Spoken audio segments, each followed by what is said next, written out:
So guys, today I want to show you this, which is the new Croft mid-size skeleton automatic from SPINNAKER. I think it's kind of cool.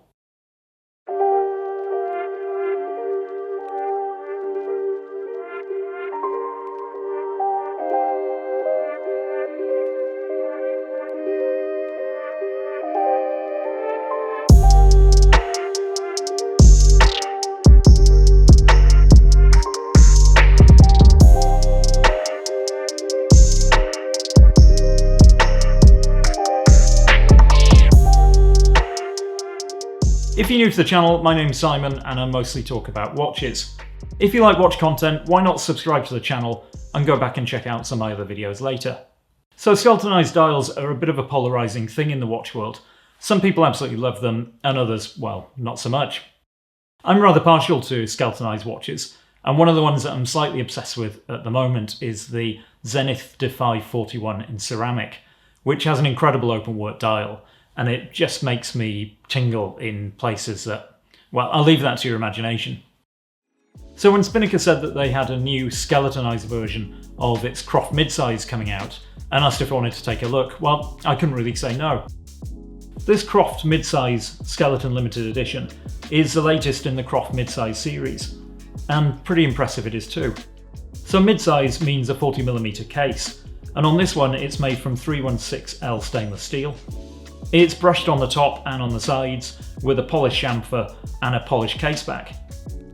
It's 14.6mm thick, which includes that domed sapphire crystal, and it comes on a 3-link oyster style bracelet, which has solid links and solid end links.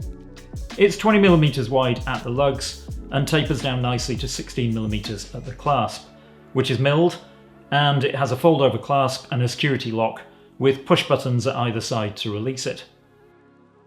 The curvature of the lugs is quite steep, and that bracelet articulates really nicely, so it conforms really well to the wrist, and if you've got smaller wrists like me, this one will wear really well. It's water resistant down to 500 feet, or 150 metres, with a screw down crown at 3 o'clock, which is signed with SPINNAKER's N logo. The bezel is a 120 click unidirectional dive bezel, and this one's got a forged carbon insert, which I think it looks really cool. Having said that, I'm a real sucker for forged carbon. I mean, if you could buy forged carbon underpants, I'd probably wear them. There are 3 other versions available.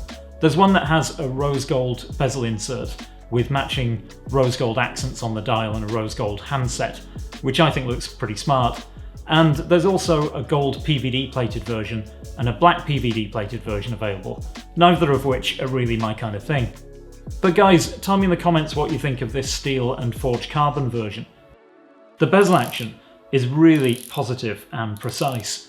It has a really nice click and there's absolutely no backplay at all, which I was really pleasantly surprised at. But being a skeletonized watch, it's really the dial where all the action is. But before we get on to that, guys, don't forget to give this video a like. So the movement in this one is the Seiko NH70, which is Seiko's skeletonized movement. It has 24 joules and it beats at 21,600 vibrations an hour, which makes it 3 Hz, and it's got a power reserve of 41 hours. Stated accuracy on this is -20 to +40 seconds a day, but as with most Seiko movements, they usually will perform far better than the figures suggest. And while it is skeletonized, this isn't exactly a Zenith, guys. Those bridge plates don't reveal much of the inner workings of this movement. I mean, you can see the escapement and the balance wheel spinning away, but you really need to look through the exhibition case back if you want a more unobstructed view of it. Now, as I mentioned, this isn't the thinnest watch in the world, being 14.6mm thick, but the benefit of that thick case is it allows this watch to have a really 3-dimensional dial. The applied indices sit on top of the chapter ring, but the batten markers at 12, 3, 6 and 9 extend beyond it, and they look like they're almost suspended. Underneath it is a carbon fibre inner chapter ring, which kind of matches the carbon fibre on the bezel. The dial itself is glass, with printed numerals for the minutes, and an applied SPINNAKER logo. The handset has sword-shaped hands for the hours and the minutes.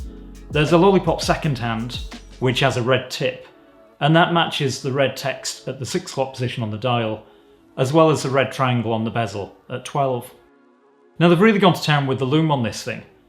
The indices are filled with green lume, the handset is filled with blue, and the markings on the bezel are also filled with green lume, and that reminds me very much of the Omega Seamaster. Overall, I think that Spinnaker have done a pretty good job with this one.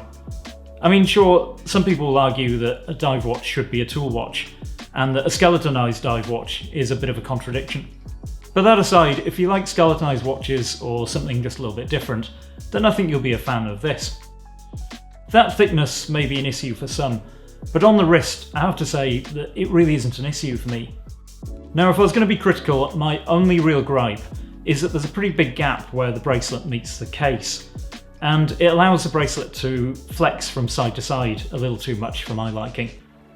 That said, the one I've got here is a pre-production model, so hopefully Spinnaker will sort that out before this gets into the hands of paying customers. I'd also like to have seen screws instead of push pins to adjust the bracelet, but then I guess at this price, you can't have everything. Speaking of which, it's priced at just £400 if you're here in the UK, or $465 if you're in the US.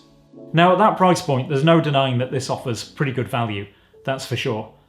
And with a limited run of just 600 pieces, I think you'll have to be pretty quick if you want to get your hands on one. I'll leave a link in the description where you can sign up to be notified when this goes on sale, as well as a voucher code that'll get you 15% off any Spinnaker watch on their website. But guys, that's it. See you on the next one.